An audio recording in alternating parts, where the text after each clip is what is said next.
प्रत्येक जीवों के इष्ट देव होते हैं। आज वर्तमान में किसी के लिए पारसनाथ ही ज्यादा इष्ट हैं, किसी के लिए आदिनाथ इष्ट हैं, किसी के लिए महावीर स्वामी, किसी के लिए शांतिनाथ।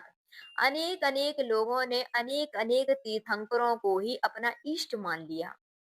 क्या ये ऐसा करना उचित है? तो अगर आगम के अनुसार देखें तो बिल्कुल भी उचित नहीं है। ऐसा नहीं करना चाहिए, क्योंकि हमारे यहाँ केवल एक तीर्थंकर को ही मानना भी मिथ्यात्व है, अन्य को छोड़ करके। लेकिन अगर ज्योतिष के अनुसार देखें तो ज्योतिष के अनुसार प्रत्येक जीवों के अपनी अपनी जन्म के अनुसार राशियां होती हैं। किसी की वृश्चिक है, किसी की वृषभ है, किसी की सिंह है, किसी की तुला है, किसी की धनु है, आदि आदि। और ज्योतिष शास्त्रों के अनुसार हर एक राशि के अपने अपने ग्रह स्वामी होते हैं। जैसे सिंह राशि का ग्रह स्वामी सूर्य है, कर्क राशि का सोम है, मेष और वृश्चिक राशि का मंगल है, मिथुन और कन्या राशि का बुध है, वृषभ और तुला राशि का शुक्र है, तथा मकर और कुंभ राशि का शनि ग्रह, यह ग्रह स्वामी है।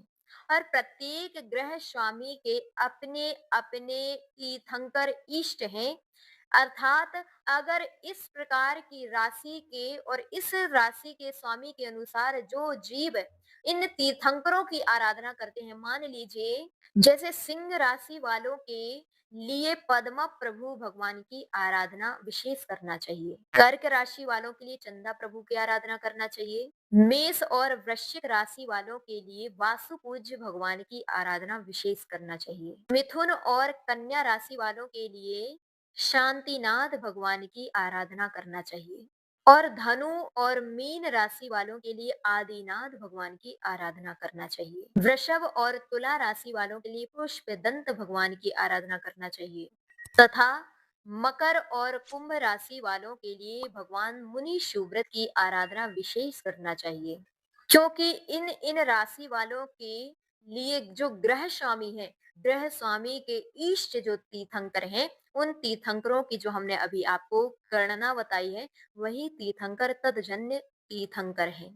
अतः इन तीर्थंकरों की आराधना हम विशेष कहने करने को कह रहे हैं। ऐसा नहीं है कि इनकी ही आराधना करें। सभी तीर्थंकर, सभी अरिहंत, सभी सिद्ध, सभी की आराधना करने से आपको पुण्य लगेगा। चाहे आप महावीर भगवान की करें, चाहे वासु पूज्य की करें, चाहे कुंतुनाथ की करें, चाहे अरयनाथ की करें, चाहे मल्लीनाथ की करें, तो भी आपके कर्मों की निर्जरा होगी। क्योंकि कर्मों की निर्जरा में ये अरिहंत, यह सिद्ध परमेष्ठी विशेष रूप से निमित्त है। धवला पुस्तक में तो यह भी कहा गया है कि अरिहंतों की आराधना करने से निधत्ती और निकाचित जैसे कर्म नाश होते हैं। यहाँ पर किसी विशेष तीर्थंकर की आराधना के लिए आचार्य महाराज ने नहीं कहा, लेकिन ज्योतिष के अनुसार हमने जो आपको बात बतलाई है, उसका अर्थ यही समझना चाहिए। जैसे रसगुल्ला बनता है तो रसगुल्ला में चाशनी आवश्यक है, लेकिन ध्यान रखें, रोटी आप खाते हैं, आप सब्जी खाते हैं, उसमें चाशनी आवश्यक नहीं होती।